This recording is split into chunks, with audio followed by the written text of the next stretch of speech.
Good evening, ladies and gentlemen. Good evening, Miss Ramsey. In 1990, the number was 10 per day. That number increased to 14 in 1996. Today, that number is 19 to 20, depending on which website you look at. But what do these numbers represent? 10 to 20. There's not big numbers. Although they have doubled. From 1990 to today, 10 to 20, they've doubled. But it's not significant, is it? Those 20, that number 20, it represents the number of people who die a day because they did not receive an organ from a transplant or from a donor. They didn't receive that organ. 20 people a day, ladies and gentlemen. Statistics say by the year 2020, those numbers could drastically increase unless we do something about it. The statistics for organ donors is shocking.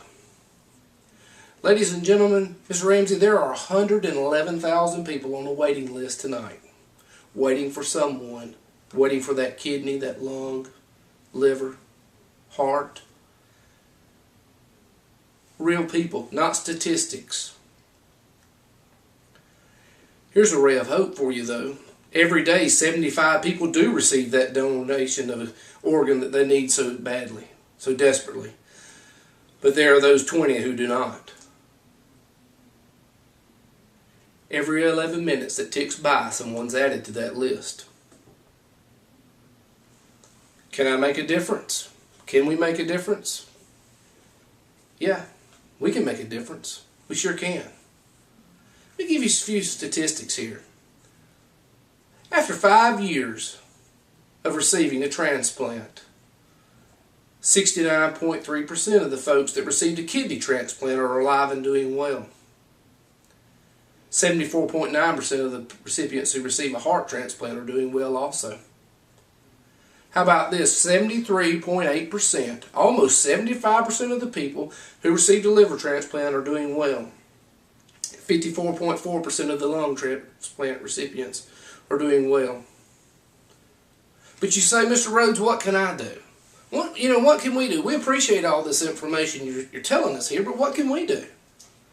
You can become a donor. How about this? On the bottom of a driver's license, it says organ donor. That's the start.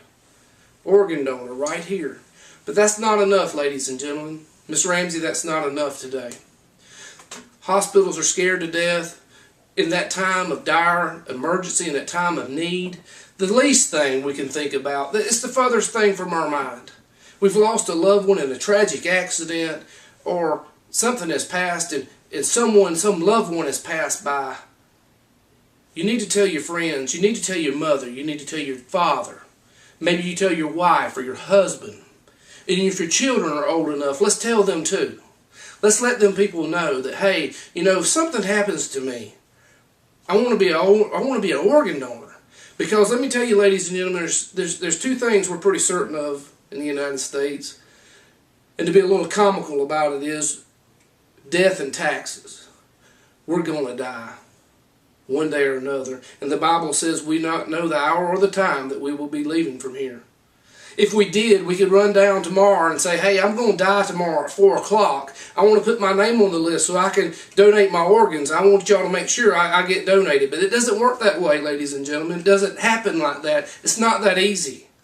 So when you lose that loved one in a tragedy in that short amount of time, don't let yourself be at the graveside or 2 days later saying, Uncle Joe wanted to donate his organs.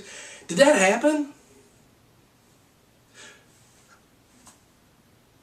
I don't know.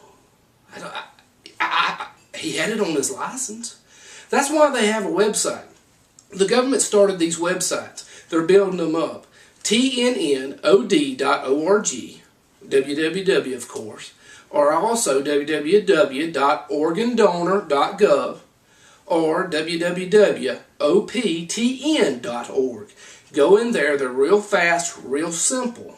Put your name, they'll ask you where you live, what region. That's so when something tragedy happens that you can, at the hospital or wherever you're at, they can pull up a database. Oh, Mr. Rhodes here's an organ donor. Let's get him prepared. Let's see what's going on.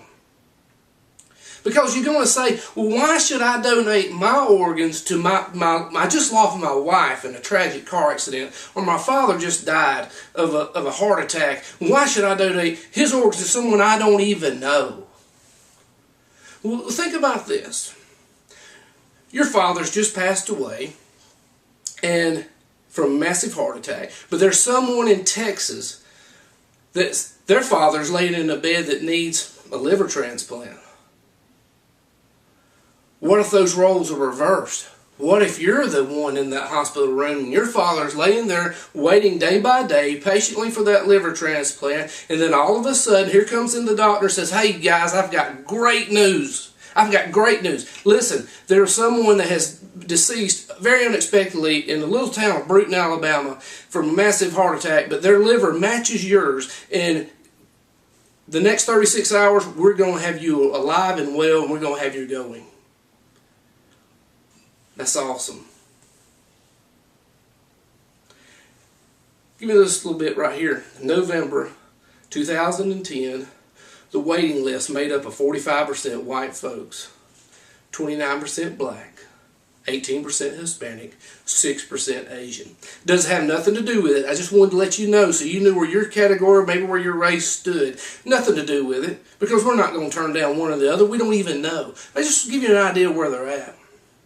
Another little tidbit, in November 2008, 60% of the people alive that donated organs, maybe to a friend or relative, maybe like the kidney, a lot of those are done, 60% of those are women. But after they deceased, that number flip-flops. 60% of men donate their organs after they're deceased.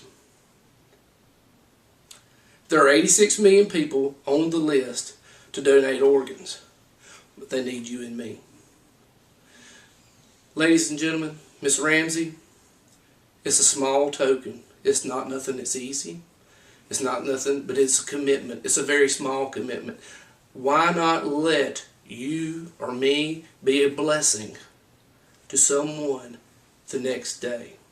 Let our life be a blessing that we could pass on to someone else. Why not? There are 2.5 million people in the United States that passed away last year. What if every one of those would have donated or been an organ donor? Thank you.